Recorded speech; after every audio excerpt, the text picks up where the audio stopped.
കൂടെയുള്ളവർ എന്തായിരിക്കാം പറഞ്ഞു തരുന്നത്? നീ ഇങ്ങനെക്ക് വേണ്ടിയോ കിച്ചുവിനോടുള്ള സ്നേഹം കൊണ്ടോ അല്ല ക്യാൻസർ സ്പ്രെഡ് ചെയ്യാൻ ഒരു ഭാഗം ബാക്കിയില്ല. അതുപോലെ ക്യാൻസർ രോഗം വന്നാൽ ട്രീറ്റ്മെന്റ് ഒക്കെ വളരെ ഈസിയാണെന്നോ? ഒരു ചികിത്സ കിട്ടുന്ന എവിടെയെങ്കിലും ഉണ്ടെങ്കിൽ എന്നോടൊന്ന് പറയണേ. ഇനിയിപ്പം റിക്കവർ ആയി വരണ്ട. രേണുവിനെതിരെ മനുഷ്യാവകാശ കമ്മീഷനിൽ പരാതി പോയിട്ടുണ്ട്. എല്ലാവരും അറിഞ്ഞു കാണുമല്ലോ അല്ലേ? മിക്കവാറും ഈ പരാതി എല്ലാം തിരിഞ്ഞു കുത്തും.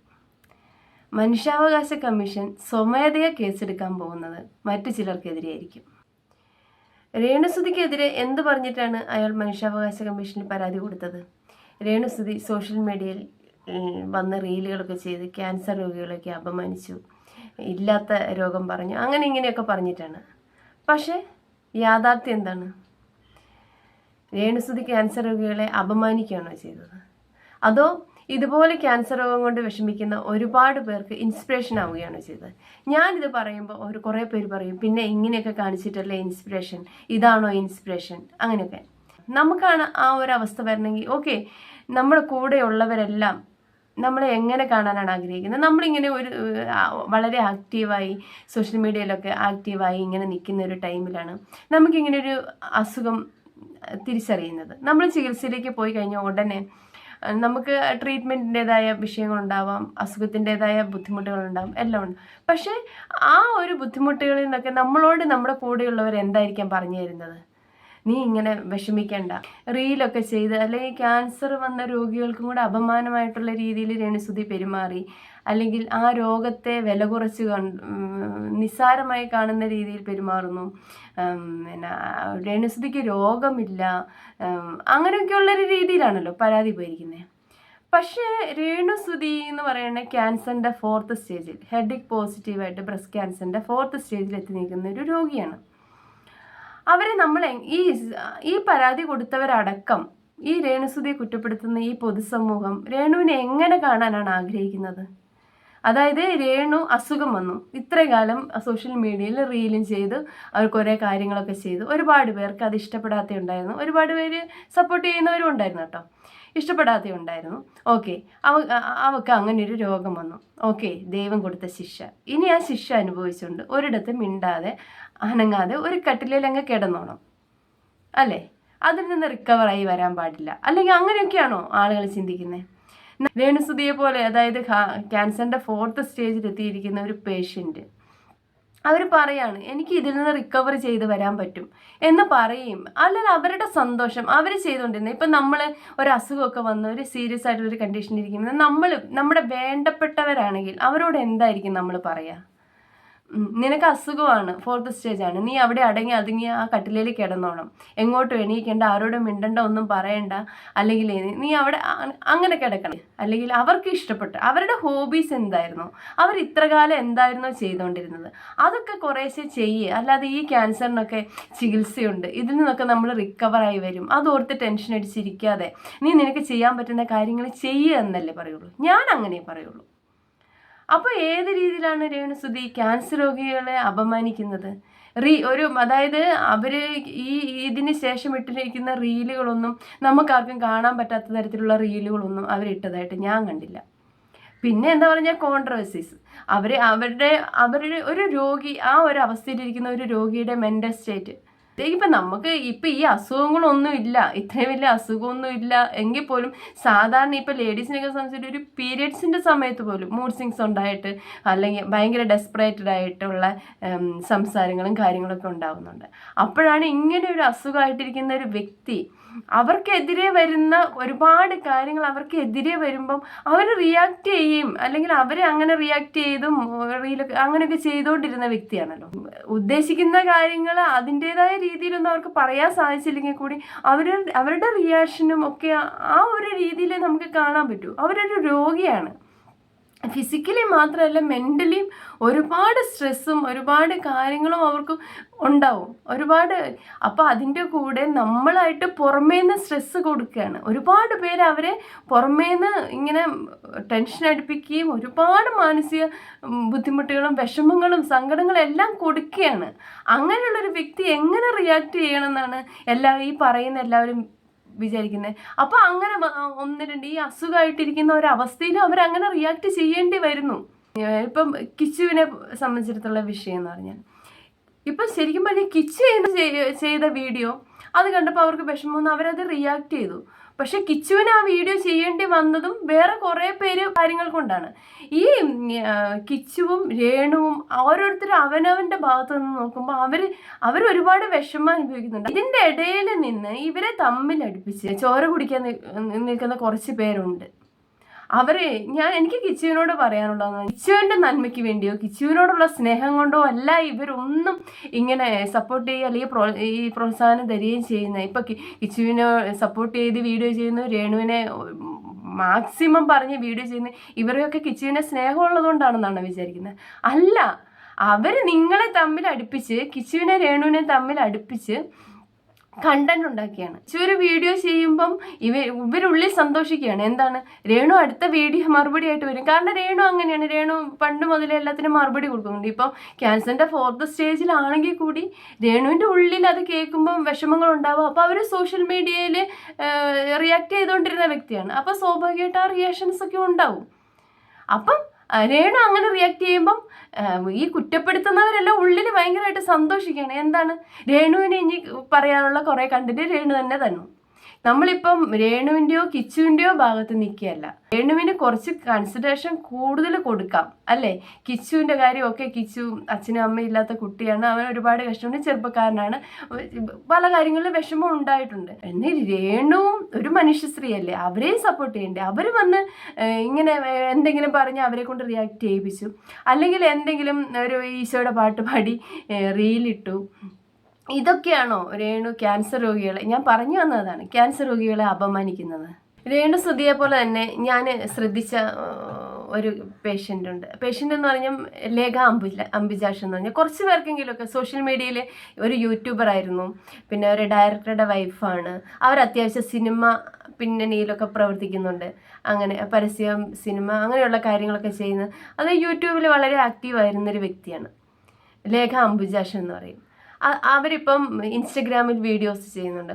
അവർ ക്യാൻസറിൻ്റെ 4th സ്റ്റേജാണ്, ബ്രസ്റ്റ് ക്യാൻസർ 4th സ്റ്റേജാണ്. ഒരു ശരീരത്തിന് ഇനി ഇപ്പം ക്യാൻസർ സ്പ്രെഡ് ചെയ്യാൻ ഒരു ഭാഗം ബാക്കിയില്ല. അതുപോലെ സ്പ്രെഡ് ചെയ്തിട്ട് തുടക്കം മുതൽ അതായത് അവരുടെ ചികിത്സയുടെ ഓരോ ഘട്ടങ്ങളും അവർ പോകുന്നതും വരുന്നതും അവർ ചികിത്സിക്കുന്ന രീതികൾ, അതിൻ്റെ കൂടെ തന്നെ അവർ റീൽസുകൾ ചെയ്യാറുണ്ട്, അവരുടെ അനുഭവങ്ങൾ ഷെയർ ചെയ്യാറുണ്ട്, കുറേ കാര്യങ്ങൾ അവർ ചെയ്യാറുണ്ട്. ഇൻസ്റ്റഗ്രാമിൽ, യൂട്യൂബിലും ഇടയ്ക്ക് വീഡിയോ ആയിട്ട് വരുന്നുണ്ട്. അവരുടെ ഹസ്ബൻഡ് ഉണ്ടാവാറുണ്ട്, മക്കളുണ്ടാവാറുണ്ട്. അപ്പോൾ ഈ രേണുവിനെ കുറിച്ച് ഇങ്ങനെ സംസാരിക്കുന്ന സമയത്തും, രേണു ഇങ്ങനെ റീല് ചെയ്യുന്നു അല്ലെങ്കിൽ അങ്ങനെ ഇങ്ങനെ ചെയ്യുന്ന സമയത്തും ഞാൻ ലേഖ ചേച്ചീൻ്റെ വീഡിയോസ്, ചേച്ചി ഇത് ചെയ്യുമ്പോൾ അത് ക്യാൻസർ രോഗികളെ അപമാനിക്കുന്നതായിട്ട് തോന്നുന്നുണ്ടോ? അതായത് ഈ ഇത്രയും സീരിയസ് ആയിട്ട് ലോകത്തിൽ കിടക്കുന്ന ആള് റീൽ ചെയ്യുന്നു, അല്ലെങ്കിൽ ഫിലിം സോങ്ങിനനുസരിച്ചുള്ള റീലുകൾ ചെയ്യുക, എല്ലാം ചെയ്യുന്നുണ്ട്. ഓക്കെ, ഞാൻ അതിനൊരു പോസിറ്റീവായിട്ടാണ്. ഒരുപാട് പേർക്ക് ഇൻസ്പിറേഷനാണെന്നേ അതൊക്കെ. കാരണം ഒന്നും ചെയ്യാനില്ലാതെ അയ്യോ എനിക്ക് അസുഖം വന്ന് ഇനി എന്ത് ചെയ്യാൻ, എൻ്റെ കാര്യം ഇല്ല എന്ന് പറയും. അങ്ങനെയുള്ളൊരു വ്യക്തികൾക്കൊക്കെ ഇതൊക്കെ കാണുമ്പം ഓക്കെ, ഇതിൽ നിന്നൊക്കെ റിക്കവർ ചെയ്യാൻ പറ്റും. നമ്മൾ ഇതിനെ പോസിറ്റീവായിട്ടാണ് എടുക്കണം, അല്ലെങ്കിൽ നമുക്ക് ചെയ്യാൻ പറ്റുന്ന കാര്യങ്ങൾ ചെയ്യണം, പോസിറ്റീവ് ആറ്റിറ്റ്യൂഡിലിരിക്കണം. ഇതൊക്കെയെന്ന് പറഞ്ഞാൽ അവർ ഇത്രയും അസുഖത്തിൻ്റെ ഈ ഒരു അവസ്ഥ അറിഞ്ഞിട്ട് അവരതിൽ നിന്ന് കയറി വരാൻ കൂടെയുള്ള ആളുകൾ, വീട്ടുകാരുണ്ടല്ലോ, അവർക്കൊക്കെ ഒരു സമാധാനമായിരിക്കും. ഓക്കെ, ഇപ്പം നമ്മളെ ഏത് അസുഖത്തെ ആണെങ്കിലും തരണം ചെയ്യണമെങ്കിൽ നമ്മുടെ മനസ്സിൻ്റെ ഒരു കരുത്ത്, നമ്മുടെ ആറ്റിറ്റ്യൂഡിന് അതിന് പ്രധാനമാണ്. അപ്പം നമ്മൾ പോസിറ്റീവായിട്ട് എനിക്ക് ഇതിൽ നിന്ന് റിക്കവർ ചെയ്ത് വരാൻ പറ്റും, എനിക്കത് ചെയ്യാൻ പറ്റും, എനിക്ക് ഈ ഇത്രയും വലിയ സീരിയസ് ആയിട്ടുള്ള അസുഖമാണെങ്കിലും എനിക്ക് ഇതൊക്കെ ചെയ്യാൻ സാധിക്കുന്നു, ഞാൻ സാധാരണ ചെയ്യുന്ന കാര്യങ്ങൾ എനിക്ക് ചെയ്യാൻ സാധിക്കും, എനിക്ക് ഇതിൽ നിന്ന് റിക്കവർ ചെയ്യാൻ പറ്റുമെന്ന് അവർ എക്സ്പ്രസ് ചെയ്യുകയാണ്. അവർ കൂടെയുള്ളവരെയും കൂടെ ധൈര്യപ്പെടുത്തുകയാണ്. യഥാർത്ഥത്തിൽ നമ്മൾ അവരെ ധൈര്യപ്പെടുത്തുന്നതിന് പകരം കൂടെയുള്ളവരെ ഇങ്ങനെയുള്ള ആക്ടിവിറ്റിയിലൂടെ അവർ കൂടെയുള്ളവർക്ക് ഒരു ധൈര്യം കൂടിയാണ് കൊടുക്കുന്നത് അല്ലേ.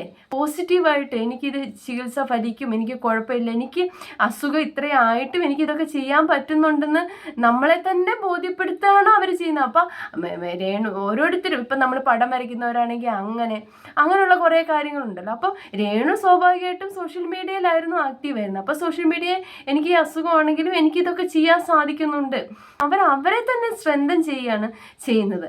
ശരിക്കും പറഞ്ഞാൽ നമ്മളൊക്കെ എന്താ പറയുക, ഈ മലയാളികൾ നമ്മൾ നമ്മളെല്ലാവരും മനുഷ്യർ, നമ്മളൊക്കെ കുറച്ച് മാനുഷികമായിട്ടും കൂടെ മാനുഷിക പരിഗണന കൊടുക്കണം. അവരുടെ അസുഖം വരെ ഫേക്കാണ്, അല്ലെങ്കിൽ ബില്ല് ഫേക്കാണ്, അങ്ങനെയുള്ള കുറേ കോൺട്രവേഴ്സി നടക്കുന്നുണ്ട്. ഇങ്ങനെയുള്ള ഒരു അസുഖം ഈ ഒരു അവസ്ഥയിൽ ട്രീറ്റ്മെന്റിലൂടെ കടന്നു പോകുന്ന അവര് ഫേക്ക് ചെയ്യുകയാണെന്നൊക്കെ പറയുന്നവരോടൊക്കെ എന്താണ് മറുപടി പറയേണ്ടത്? പിന്നെ ഒരു ബില്ല് 2001 ലൈസൻസ് കിട്ടിയ ഫാർമസിയിൽ നിന്നാണ് ഇവർ മരുന്ന് മേടിച്ചത്. ആ ലൈസൻസിന്റെ ഡേറ്റ് ഒക്കെ കൊണ്ടുവന്ന് ബിൽ ഡേറ്റ് ആണ് എന്നൊക്കെ പറഞ്ഞുകൊണ്ട് ഇതേക്കുന്നത്. പിന്നെ വേറെ കുറെ പേര് പറയുന്നു പേര് എഡിറ്റ് ചെയ്ത് കയറ്റിയതാണ്, പേര് ഭയങ്കര ബോൾഡായിട്ട്. നമ്മൾ ഒരു ബിൽ ഫോർമാറ്റില് നമ്മുടെ പേഴ്സണൽ ഡീറ്റെയിൽസ്, അതായത് പേര് പോലെയുള്ള ചില കാര്യങ്ങളൊക്കെ ബോൾഡായിട്ട് വരുന്നുള്ള ഫോർമാറ്റ് ആയിരിക്കും. അങ്ങനെയുള്ള ബില്ലുകളൊന്നും ആരും കണ്ടിട്ടില്ലേ? നമ്മുടെ പേര് ഇതൊക്കെ കുറച്ച് പ്രൊജക്റ്റ് ചെയ്യുന്ന രീതിയിൽ നിൽക്കുന്ന ബില്ലുകൾ ഉണ്ടായിട്ടില്ല. ഒരുപാട് പേരുണ്ടെന്നേ ഈ ലോകത്ത് ക്യാൻസറിൻ്റെ സാധ്യത അല്ലെങ്കിൽ ക്യാൻസർ ഉണ്ടെന്ന് ഡയഗ്നോസ് ചെയ്തിട്ടും ഒന്നും ചെയ്യാൻ പറ്റാതെ, അതായത് ഈ ചികിത്സയുമായിട്ട് മുമ്പോട്ട് പോയാൽ ഒരു കാര്യം കഴിഞ്ഞ് അടുത്തതിലേക്ക് പോകാൻ ഫണ്ടില്ല, അല്ലെങ്കിൽ അതിനുള്ള സാഹചര്യങ്ങളില്ല, അല്ലെങ്കിൽ ഞാനിങ്ങനെ ചികിത്സയുമായി കടന്നു പോയാൽ പിന്നെ വീട്ടിൽ ഒരുപാട് പ്രശ്നങ്ങൾ, ചിലപ്പോൾ കടബാധ്യതകൾ ഉണ്ടാവാം, ചിലപ്പോൾ വീട്ടിൽ ഒറ്റപ്പെട്ട അവസ്ഥയായിരിക്കാം, മക്കൾ ഒറ്റപ്പെട്ടു പോകുന്ന അവസ്ഥയായിരിക്കാം. അങ്ങനെയൊക്കെ വരുന്ന ഒരു അവസ്ഥയിലുണ്ടല്ലോ ചികിത്സയ്ക്ക് പോകാത്ത ആളുകളും ഉണ്ട്. അപ്പം ചോദിക്കും, ഈ ഗവൺമെൻറ് സംവിധാനങ്ങളൊക്കെ എന്തിനാണ്? ഗവൺമെൻറ് സംവിധാനങ്ങളൊക്കെ അങ്ങനെയുള്ള ആളുകളുടെ ചികിത്സയ്ക്ക് വേണ്ടിയല്ലേ എന്ന്. റേഷൻ കാർഡിലെ മഞ്ഞക്കാർഡ് ഉണ്ടെങ്കിൽ പോയാൽ മതി, എല്ലാം ഫ്രീ ആണെന്നാണ് പറയുന്നത്. അങ്ങനെ ചെല്ലുമ്പോൾ തന്നെ നമുക്ക് നമ്മുടെ ഒരു കണ്ടീഷൻ, ഈ ഒരു രോഗത്തിൻ്റെ കണ്ടീഷൻ എന്ന് പറഞ്ഞാൽ എല്ലാവർക്കും ഒരുപോലെ ആയിരിക്കും. ചിലർക്ക് ഫസ്റ്റ് സ്റ്റേജിൽ തുടക്കത്തിലൊക്കെ കണ്ടുകൊണ്ടും വളരെ നിസ്സാരമായ ചികിത്സയോടുകൂടി, അല്ലെങ്കിൽ ചെറിയ പ്രാരംഭത്തിൽ കാണുമ്പോൾ അത് അതിൻ്റെതായ ലാഘവത്തോടെ എടുക്കുക, അല്ലെങ്കിൽ ആ ഒരു ട്രീറ്റ്മെൻറ്റ് ഈസി ആയിട്ട് നമുക്ക് ചെയ്യാൻ സാധിക്കുമായിരിക്കും. പക്ഷേ അടുത്തടുത്ത സ്റ്റേജുകളിലേക്ക് പോകും തോറും അങ്ങനെ അതിൻ്റെ ഓരോ ക്യാൻസറും ഓരോ തരമാണ്. ഭയങ്കരമായിട്ട് സ്പ്രെഡ് ചെയ്യുന്ന തരമുണ്ട്, വളരെ സ്ലോ ആയിട്ട് സ്പ്രെഡ് ചെയ്യുന്ന രീതിയുണ്ട്. നമ്മളിപ്പം നല്ല ഹെൽത്ത് കണ്ടീഷനിൽ നല്ല അത്യാവശ്യം വെയിറ്റും കാര്യങ്ങളും ഒക്കെ ഉള്ള ഒരു വ്യക്തിക്ക് ഒരു ട്രീറ്റ്മെൻറ്റ് എടുക്കുമ്പോൾ, അല്ലെങ്കിൽ ഒരു ഇഞ്ചക്ഷൻ വെക്കുമ്പോൾ, അല്ലെങ്കിൽ ഒരു കീമോ ഒക്കെ ചെയ്യുമ്പോൾ ഉണ്ടാകുന്ന അവസ്ഥ ആയിരിക്കില്ല ഓൾറെഡി വീക്കായിരിക്കുന്ന, അല്ലെങ്കിൽ വെയിറ്റ് ഒക്കെ കുറഞ്ഞ, അല്ലെങ്കിൽ വീക്കായിരിക്കുന്ന ഒരു വ്യക്തിക്കുള്ള. അതിൻ്റെ കൂടെ മാനസികമായിട്ടുള്ള ഒരു സ്ട്രെങ്തും, മാനസികമായിട്ട് ഒരുപാട് വിഷമങ്ങൾ അനുഭവിക്കുന്ന, ഒരുപാട് സ്ട്രെസ്സിലൂടെ കടന്നുപോകുന്ന, ഒരുപാട് ടെൻഷനിലൂടെയൊക്കെ കടന്നു പോയാൽ ഈ രോഗത്തിന് അതിൻ്റെതായ വ്യത്യാസങ്ങൾ ഓരോരുത്തർക്ക് ഫീൽ ചെയ്യുന്ന ഓരോ രീതിയിലായിരിക്കും. ചിലപ്പോൾ ഇതിന് നിസ്സാരമായിട്ട് അത്യാവശ്യം ഹെൽത്തൊക്കെ ഓക്കെ ആയിട്ട് വലിയ സ്ട്രെസ്സൊന്നും ഇല്ലാത്ത, അല്ലെങ്കിൽ അങ്ങനെയുള്ളൊരു വ്യക്തിയാണെങ്കിൽ ഓക്കെ, ഈ ഒരു ട്രീറ്റ്മെൻറ്റിൻ്റെ സൈഡ് എഫക്റ്റുകൾ വളരെ കുറഞ്ഞിരിക്കും. പക്ഷേ അത്യാവശ്യം അങ്ങനെയൊന്നും ഇല്ലാത്ത വ്യക്തികൾക്ക് ഈ കീമോ ഒക്കെ ചെയ്യുമ്പം അതിൽ വരുന്നത് ചില ഇഞ്ചക്ഷനുകൾ ഡോസ് കൂടി ഇഞ്ചക്ഷൻ, പിന്നെ മെഡിക്കലി അത്രത്തോളം അറിവൊന്നും ഇല്ലെങ്കിലും, പക്ഷേ കീമോ എന്ന് പറയുന്നത് നമ്മൾ ക്യാൻസർ സെൽസ് മാത്രമല്ല നമ്മുടെ ബോഡിയിലേക്ക് പോകുമ്പോൾ നമ്മുടെ ആരോഗ്യമുള്ള സെല്ലുകളും നശിക്കുന്നുണ്ട്. അപ്പോൾ അതിൻ്റെതായ ഒരുപാട് ബുദ്ധിമുട്ടുകളുണ്ടാകും. പിന്നെ ഈ ക്യാൻസർ സെല്ലിനോടൊപ്പം നമ്മുടെ നല്ല സെല്ലുകളും നശിച്ചിട്ട് പിന്നീട് ഈ നല്ല സെല്ലുകൾ നമുക്ക് ഉണ്ടായി വരണം. അപ്പോൾ അങ്ങനെ വരുമ്പോൾ ഓൾറെഡി വീക്കായിരിക്കുന്ന ഒരു വ്യക്തിയെ സംബന്ധിച്ചിടത്തോളം കൂടുതൽ പ്രശ്നങ്ങൾ, അതായത് കൗണ്ട് വളരെ കുറഞ്ഞു പോകും, അങ്ങനെയുള്ള കുറേ കാര്യങ്ങളുണ്ടാകും. അപ്പോൾ അങ്ങനെയുള്ള ഓരോ കാര്യങ്ങളും അനുസരിച്ച് ഓരോ രോഗിയും വ്യത്യസ്തരാണ് അല്ലേ? അപ്പോൾ അവരുടെ ആ ഒരു അവസ്ഥ, രേണുവിനെ സംബന്ധിച്ചിടത്തോളം രേണു ഒന്ന് അസുഖമായിട്ട്, അല്ലെങ്കിൽ കീമോ കഴിഞ്ഞ് 1-2 ദിവസങ്ങളിലോ ആ ഒരു പ്രശ്നമാണ് രേണുവിനുള്ളത്. കൗണ്ട് കുറയുക, അല്ലെങ്കിൽ അങ്ങനെയുള്ള കാര്യങ്ങളൊക്കെ ഉണ്ടാവും. രേണുവിനെ കണ്ടാൽ തന്നെ നമുക്ക് അറിയാൻ പറ്റും അല്ലേ? അവന് ക്ഷീണമായിട്ട് വയ്യ, ICUലാണെങ്കിൽ, അല്ലെങ്കിൽ വയ്യാതെ കിടന്ന് എന്തെങ്കിലും ഒരു വീഡിയോ വന്നിട്ടുണ്ടെങ്കിൽ എല്ലാവരും പറയും, ഓ ഇത്രയും വയ്യായികൊന്നുമില്ല, ഇത് ഇവളുടെ അഭിനയമാണ്, ഞങ്ങളും രോഗികളെ കണ്ടിട്ടുണ്ട്, ഇത്ര ബുദ്ധിമുട്ടില്ല, കീമോയ്ക്ക് ഇത്ര ബുദ്ധിമുട്ടില്ല, അങ്ങനെ ഇങ്ങനെയെന്നൊക്കെ പറയും. അതാണ് ഞാൻ പറഞ്ഞു വന്നത്, ഓരോരുത്തരുടെ ഹെൽത്തിനനുസരിച്ച്, ഓരോരുത്തരുടെ ഹെൽത്ത് കണ്ടീഷനനുസരിച്ച് ഇതെല്ലാം മാറി മറിഞ്ഞിരിക്കും. പിന്നെ വേറെ എന്ന് പറഞ്ഞാൽ നമ്മുടെ സ്റ്റേജുകൾ, നമ്മുടെ ക്യാൻസറിൻ്റെ ടൈപ്പൊക്കെ അനുസരിച്ച് ഈ കീമോയിലൊക്കെ തന്നെ നമ്മൾ കീമോയുടെ കൂടെ ഇഞ്ചക്ഷനുകൾ കൊടുക്കുന്നുണ്ടല്ലോ, ഓരോ കാര്യങ്ങൾ, ആൻറ്റിബോഡികൾ ഒക്കെ ഇഞ്ചെക്ട് ചെയ്യുന്നുണ്ട്.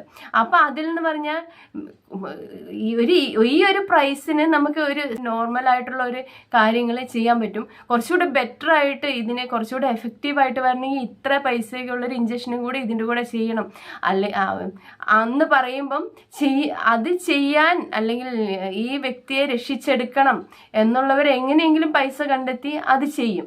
ചിലർ ഒരു നിവൃത്തി ഇല്ലാത്തവർ അതിലേക്കൊന്നും പോവില്ല അല്ലെ. അപ്പം ഇങ്ങനെയുള്ള പല ഇഞ്ചക്ഷനുകളും കാര്യങ്ങളുണ്ട്. ഈ ഇപ്പം രേണു പറഞ്ഞ ഒരു 2,00,000 സംതിങ് രൂപയുടെ ഇഞ്ചക്ഷൻ ഇല്ലേ, ആ ഇഞ്ചക്ഷൻ എന്ന് പറഞ്ഞിട്ടുണ്ടെങ്കിൽ അതിൻ്റെ ഡബിൾ വിലയുള്ള, അതിലും 5,00,000 സംതിങ് രൂപയുള്ള ഇഞ്ചക്ഷനൊക്കെ ഉണ്ട് കുറച്ചുകൂടെ എഫക്റ്റീവായിട്ടുള്ള. ചിലപ്പോൾ ചില ഡോക്ടേഴ്സ് ഉണ്ടല്ലോ, നമ്മുടെ ഒരു രോഗിയുടെ കണ്ടീഷൻ അനുസരിച്ച് ഈ രോഗിക്ക് ഈ രോഗത്തിൽ നിന്ന് രക്ഷപ്പെടുത്തി എടുക്കണമെങ്കിൽ ഈ ഒരു ട്രീറ്റ്മെൻറ്റ്, ഈ ഒരു ഇതിൻ്റെ ആവശ്യകത ഉണ്ടെന്ന് പറയുമ്പം നമുക്കിപ്പോൾ 5,00,000 രൂപേൻ്റെ ഇഞ്ചക്ഷൻ 10-14 എണ്ണം കീമോയുടെ കൂടി എടുക്കുക എന്നൊക്കെ പറയുമ്പോൾ ഒരു സാധാരണ മനുഷ്യനല്ല, ഒരു അത്യാവശ്യം കാശുള്ള ഒരു വ്യക്തിക്ക് പോലും ചെയ്യാൻ പറ്റാത്ത കാര്യങ്ങളാണല്ലേ. അപ്പം ഈ പറയുന്ന ആളുകളൊക്കെ വിചാരിക്കുന്നത് ക്യാൻസർ രോഗം വന്നാൽ ട്രീറ്റ്മെൻ്റ് ഒക്കെ വളരെ ഈസിയാണെന്നോ? ഒരിക്കലും അല്ല കേട്ടോ. നമ്മൾ ഈ ബ്രസ്റ്റ് ക്യാൻസറൊക്കെ എന്ന് പറഞ്ഞാൽ ഫസ്റ്റ് സ്റ്റേജിലൊക്കെ, ഏത് ക്യാൻസർ ആണെങ്കിലും ഫസ്റ്റ് സ്റ്റേജിലൊക്കെ കണ്ടുപിടിക്കാൻ പറ്റിയ, സെക്കൻഡ് സ്റ്റേജിലൊക്കെ കണ്ടുപിടിക്കാൻ പറ്റിയ, നമുക്ക് അധികം എക്സ്പെൻസീവ് അല്ലാതെ എന്നാൽ എഫക്റ്റീവായിട്ടുള്ള ട്രീറ്റ്മെൻറ്റിലൂടെ നമുക്ക് ഇതൊക്കെ കുറേ സ്റ്റേജുകൾ വരുന്തോറും ഈ മരുന്നുകളുടെയൊക്കെ എക്സ്പെൻസ് കൂടുന്നുണ്ട്. കൂടുതൽ പ്രാവശ്യം കീമോകളൊക്കെ എടുക്കേണ്ടി വരുന്നുണ്ട്, കൂടുതൽ എഫക്റ്റീവായിട്ട് മരുന്നുകൾ. അപ്പോൾ നമ്മളിപ്പോൾ ഈ മഞ്ഞക്കാർഡ് പിടിച്ച് റേഷൻ കാർഡിൽ ഒരു ഗവൺമെൻറ് ഹോസ്പിറ്റലിൽ ചെയ്താൽ നമുക്ക് ഈ ചികിത്സകൾ, ഇത്രയും എക്സ്പെൻസീവായിട്ടുള്ള ഈ ചികിത്സയൊക്കെ ഫ്രീ ആണെന്നാണോ എല്ലാവരും വിചാരിക്കുന്നത്? എനിക്കൊരു അനുഭവം ഉള്ളതെന്ന് പറഞ്ഞിട്ടുണ്ടെങ്കിൽ, അതായത് നമുക്ക് റേഷൻ കാർഡ് മഞ്ഞയല്ല, റേഷൻ കാർഡ് മഞ്ഞ റേഷൻ കാർഡ് അല്ലെങ്കിൽ, പക്ഷെ ഇപ്പം അവർ നല്ല സാമ്പത്തിക സ്ഥിതിയൊക്കെ ഉണ്ടായിരുന്നപ്പോഴാണ് റേഷൻ കാർഡ് മഞ്ഞയല്ല. ഓക്കെ, ഇപ്പോഴത്തെ സാമ്പത്തിക സ്ഥിതി അവർ കടബാധ്യതയിലാണ്, റേഷൻ കാർഡ് ഭയങ്കരമായിട്ട് ബുദ്ധിമുട്ടിയിരിക്കുന്നുള്ളൊരവസ്ഥയാണ്. കടം വീട്ടേണ്ടത് എങ്ങനെയെന്ന് അറിയത്തില്ല, ജീവിത ചെലവ് കണ്ടത്, അങ്ങനെയുള്ളൊരു അവസ്ഥയുള്ളൊരു വ്യക്തിക്ക് ഈ അസുഖം വന്നു. ആ വ്യക്തി ഒരു ഹോസ്പിറ്റലിൽ, ഗവൺമെൻറ് ഹോസ്പിറ്റലിൽ പോകുമ്പോൾ ആ വ്യക്തിക്ക് ചികിത്സ ഫ്രീ ആയിട്ട് കിട്ടുമോ? അങ്ങനെ ഒരു ചികിത്സ കിട്ടുന്ന എവിടെയെങ്കിലും ഉണ്ടെങ്കിൽ എന്നോടൊന്ന് പറയണേ. ഈ കമൻറ്റ് ബോക്സിൽ കമൻറ്റ് ചെയ്യും. യാഥാർത്ഥ്യമാണ് പറയണേ. നമ്മൾ അതിനെ ഫേസ് ചെയ്ത് അതിൻ്റെ ഫോർമാലിറ്റിയിലൂടെ ഒക്കെ കടന്നു പോകുമ്പോഴേ നമുക്ക് അറിയാൻ പറ്റുള്ളൂ. അത് ആർക്കൊക്കെ കിട്ടുന്നവരുണ്ടാവാം, അവർ ഭാഗ്യവാന്മാർ. കാരണം BPL കാർഡുള്ളവർ, ഗവൺമെൻറ്റിൻ്റെയൊക്കെ എല്ലാ ഈ ക്രൈറ്റീരിയയും ഒത്തുപോകുന്ന ഒരുപാട് പേരുണ്ടാവുമായിരിക്കും. പക്ഷേ ഒരുപാട് പേര് ഈ കാശുണ്ടോയെന്ന് ചോദിച്ചാൽ ഇല്ല, എന്നാൽ ഇങ്ങനെയുള്ള ആനുകൂല്യങ്ങൾ കിട്ടുന്നവരാണോ എന്ന് ചോദിച്ചാൽ അതുമല്ല. അങ്ങനെയല്ലാതെ അതിൻ്റെ ഇടയിൽ കടന്നു പോകുന്ന ഒരുപാട് പേരുണ്ട്. കരുണയില്ലാത്തവരായി പോകരുത് നമ്മൾ മലയാളി. നമ്മളൊക്കെ കുറച്ച് മാനുഷികമായിട്ട് ഒക്കെ ചിന്തിക്കണം. ഒരു രോഗിയോടാണ്, അല്ലെങ്കിൽ ക്യാൻസർ പോലെയുള്ള ഒരു അസുഖത്തിൻ്റെ 4th സ്റ്റേജിലിരിക്കുന്ന ഒരു രോഗിയോടാണ് നമ്മൾ രേണു പറയുന്നതും ചെയ്യുന്നതും ഒക്കെ കൊണ്ടാണ് രേണു ഇതൊക്കെ കേൾക്കേണ്ടി വരുന്നതെന്ന് പറയുമ്പോൾ അവർ ശരിക്കും പറഞ്ഞിട്ടുണ്ട് ഈ അസുഖം ആയതിനു ശേഷം വളരെ പോസിറ്റീവായിട്ടല്ലേ അവർ റീൽ ചെയ്യാൻ തുടങ്ങിയത്. ഞാൻ കഴിഞ്ഞൊരു വീഡിയോയിൽ പറഞ്ഞിട്ടുണ്ട്, രേണു ഒന്നും ചെയ്യാതെ ഇരിക്കുമ്പോൾ തന്നെ രേണുവിൻ്റെ പഴയ കാര്യങ്ങൾ എന്തൊക്കെയോ പറഞ്ഞ്, ഗൾഫിലെ കാര്യങ്ങൾ അതൊക്കെ പറഞ്ഞ് ഓരോരുത്തർ വീഡിയോ ആയിട്ട് വന്നു തുടങ്ങി. അതിനെ തുടർന്നാണ് ഇപ്പോൾ കിച്ചു കാണാൻ ചെല്ലണം എന്നുള്ള അവർ തമ്മിലുള്ളൊരു മിസ്അണ്ടർസ്റ്റാൻഡിങ്, അല്ലെങ്കിൽ ആ ഒരു ഇഷ്യൂവിൻ്റെ പുറമെ രേണു ഒരു വീഡിയോ ചെയ്തു. പിന്നെ അങ്ങ് തുടങ്ങിയില്ലേ ആ വ്യക്തിയെ വിറ്റ് ഇങ്ങനെ ആ വ്യക്തിയുടെ ചോര ഊറ്റി കുടിച്ച് പൈസ ഉണ്ടാക്കുകയല്ലേ ചെയ്യുന്നത്. അപ്പം അതിനൊക്കെ എന്താണ് പറയുക? അവരൊക്കെ ആഗ്രഹിക്കുന്നത് ക്യാൻസർ ആയോ, രേണുവിന് 4th സ്റ്റേജ്, അപ്പോൾ രേണു ഇനിയിപ്പം റിക്കവറായി വരണ്ട, രേണു അവിടെ തീർന്നു, രേണു അവസാനിച്ചു. അല്ലെങ്കിൽ രേണു തീരെ വയ്യാതെ കിടന്നാൽ അഭിനയമാണെന്ന് പറയുകയും, ആക്റ്റീവായാൽ ഒരു രോഗി ഇങ്ങനെയാണോ ആക്റ്റീവായിട്ട് മറ്റ് ക്യാൻസർ രോഗികളെയും കൂടെ അപമാനിക്കുകയാണെന്ന് പറയുകയും ചെയ്യുന്ന വിരോധാഭാസം കണ്ടിട്ട് സത്യം പറഞ്ഞാൽ എനിക്ക് ഇതൊക്കെ കണ്ടിട്ട് എനിക്ക് കുറച്ച് ഇത്രയെങ്കിലും സംസാരിക്കണമെന്ന് തോന്നിയത് കേട്ടോ. ആ പെൺകുട്ടിയോട് കുറച്ചെങ്കിലും കരുണ കാണിക്കുക. കാരണം അവരൊരു ട്രീറ്റ്മെൻറ്റിലൂടെ കടന്നു പോകുന്നൊരു വ്യക്തിയാണ്. അങ്ങനെയൊക്കെ നമ്മുടെയൊക്കെ കുടുംബത്തിലൊന്നും വരണം. അപ്പം നമ്മൾ അവരെന്തെങ്കിലും ചെയ്യട്ടെ, അവർ ആക്റ്റീവായിട്ടിരിക്കട്ടെ എന്ന് നമ്മൾ ആഗ്രഹിക്കും. പക്ഷേ അത് മറ്റൊരു കുടുംബത്തിലാവുമ്പം അത് നമുക്ക് കാശുണ്ടാക്കാനുള്ള ഉപാധിയായി ഒരു കാര്യം കിട്ടി എന്നുള്ള രീതിയിൽ പെരുമാറരുത് ദയവ് ചെയ്ത്. എനിക്ക് ഈ കാര്യങ്ങൾ പറയാതിരിക്കാൻ പറ്റത്തില്ല, അതുകൊണ്ടാണ് ഞാൻ പറഞ്ഞത് കേട്ടോ. നിങ്ങളുടെയൊക്കെ അഭിപ്രായം കമൻറ്റ് ചെയ്യേ, അനുകൂലിച്ചാണെങ്കിലും എന്നോട് വിയോജിച്ചാണെങ്കിലും കമൻറ്റ് ചെയ്യുക കേട്ടോ. നിങ്ങൾക്ക് എൻ്റെ ചാനൽ ഇഷ്ടപ്പെടുകയാണെങ്കിലും ഒന്ന് സബ്സ്ക്രൈബ് ചെയ്ത് സപ്പോർട്ട് ചെയ്യണേ. Thank you.